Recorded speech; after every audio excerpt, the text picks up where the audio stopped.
And now, live from the studios of Freedom's Phoenix, Ernest Hancock.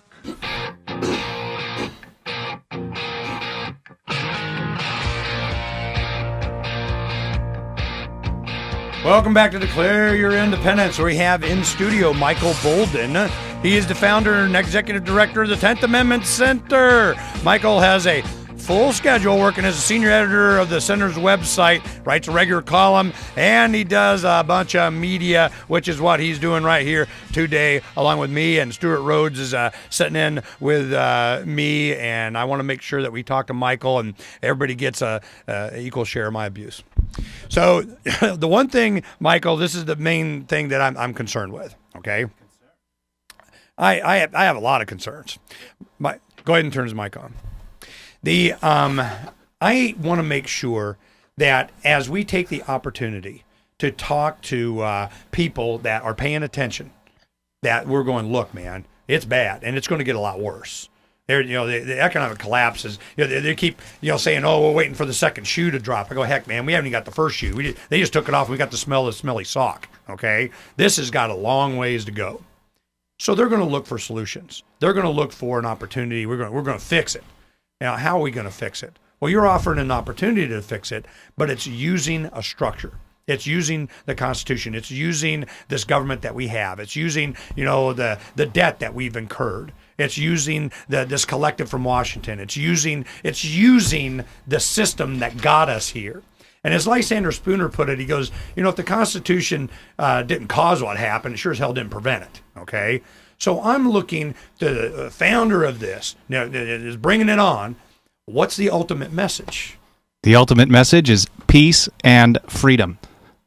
Okay, and how do we get there? Well, it's a multi-stage thing. If we think about it, we've had I guess tyranny has gone on for eons, and we've had individuals or small groups of people rule over large groups of people through all through history. And what this is a step towards individual liberty. We're using the marketplace of ideas, and as long as people out there believe that these organizations, governments, whether on state, local, or national levels, have some level of legitimacy, we're going to try to bend those things to do our will. We recognize that far-off governments, especially like those in Washington, D.C., never will. That it doesn't matter what political party's in power or what individual occupies the White House, power always grows. Now, states are tyrannies too. I mean, I live in California. Arizona is a freedom paradise compared to what I have. But I recognize that if I'm going to have any chance at all with working with politicians, who I think are generally mostly all thugs, I'm going to at least have a slight bit of a chance trying to convince the closer to home ones to doing what I want them to do. Wow, you're killing me, man. You're just making every point I want to make. When you're saying, if we're going to be working with, I don't want to work with them. Then you shouldn't.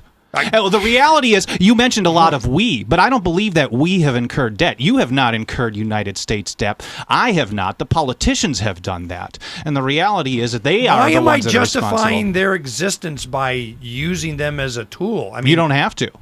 Okay, thank you. It's an individual choice. It's an individual choice. I believe that there are many people, and probably a vast majority of people, who find the legitimacy of government more than people like yourself who see zero legitimacy whatsoever. So I believe in the free marketplace, and that means either free market for business, but also for ideas. And as long as people want that, the market is going to continue to provide it. Unfortunately, though, government is all forced. See, that's the point that I want to make. Is that you're right. It's going to be a cultural thing.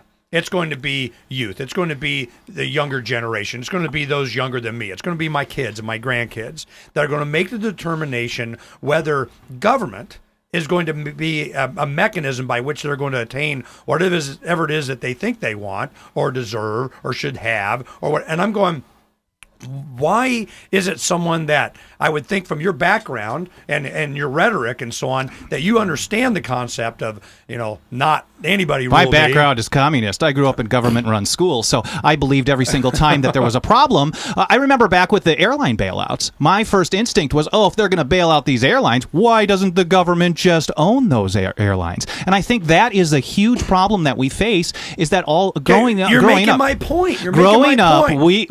You just about everybody, our instincts. So we need a sea change in society. And what we do with the nullification at the 10th Amendment Center is start bringing that closer to home, because each step closer to the individual is a step closer towards freedom. Now, some people are further down the path than others. In fact, most people are not very far down that path at all. So we're trying to reach as many as possible, and maybe some will get kind of shuffled down the line closer to the message that you're doing. Maybe some will not. Okay.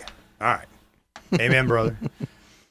The point that I'm hoping that we can espouse is that we can be on the same team. Because I always say, we promote you on the site. We have you guys on. We love that. We have, we're doing, we help. We'll be there with our table, and we'll pass out our anarchists, whatever the heck. Okay? I love anarchists. The problem I have with anarchists is that many of them theorize. And what I'm actually doing is I'm traveling the country preaching to people that mass amounts of people need to commit acts of civil disobedience. The message is, we the people, we don't need no stinking permission to exercise our rights. We need to learn how to exercise rights whether government grants us permission to or not. And I don't really see a lot of anarchists doing that. I love the ideas behind it, that everything should be based on non-aggression, but some people are very good at theorizing and coming up with ideas, and other people want to take action. Well, I got my stinking badge. Nice. Okay? Do it. I self-issued. But the thing is, I understand your point, and I want to, try and make my point. Sorry. Is that it's very simple. It's exactly what you're saying, is that people have not gone far enough down this road to even understand the concept. I am of the opinion that when we get closer, be it the Reagan Revolution, be it the Perot thing, the Republican Revolution in '94. We get to the Lovevolution around Dr. Paul. Then all of a sudden you get tea parties around that kind of stuff. And we're going to take this awareness and this understanding, and we're going to use it to take hold of the collective, and it'll be ours, and we'll do what we want with it, instead of taking the opportunity to say, it's never going to work. There's no such thing as... You're never going to have the concept of making decisions for individual human beings is ever going to produce a free society. Humanity must march on. Humanity must continue to understand that we get to act, and we do act, autonomously all day, every day. Mm-hmm. It's when we butt up against the will of some collective that we start having problems. And it's always, well, our collective is smarter than your collective, and we're going to make you do what we want you to do, and with your money more than this guy. And I'm going, as long as there is going to be this kind of discussion to where you're bringing people into this collective mentality, it's just the state collective is going to be better than the national collective. And I'm going, you're missing the point. And it's the very point that you started off with, where you're saying, look, I was in government schools. Because I was in the same boat. I went through the same thing. Well, if they really wanted to fix it, why don't they blank? Freedom's the answer. What's the question? But that's never brought up. It's always a better way to manage people, never that they shouldn't be managed.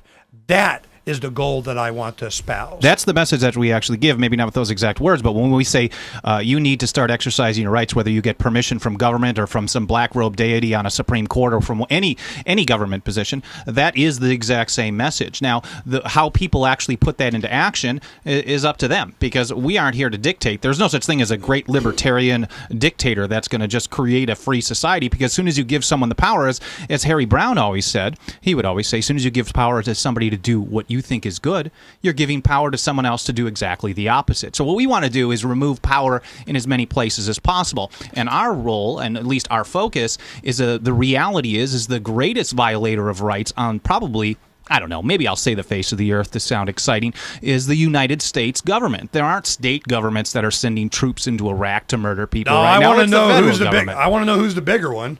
I don't know anybody that's doing it more. Well, Stewart, let's go ahead. I mean, this conversation, you understand the rhetoric here, and you could, and if somebody called upon you to explain what Ernie had to say or what Michael had to say, I'm sure you could do it. And when we come back, I want to get you to weigh in on this thing in the last segment, along with Michael, on what the real goal is. Of course, it's for all of us to keep breathing in and out and do so freely. What's the best method? I don't know. We're going to talk about it when we come back.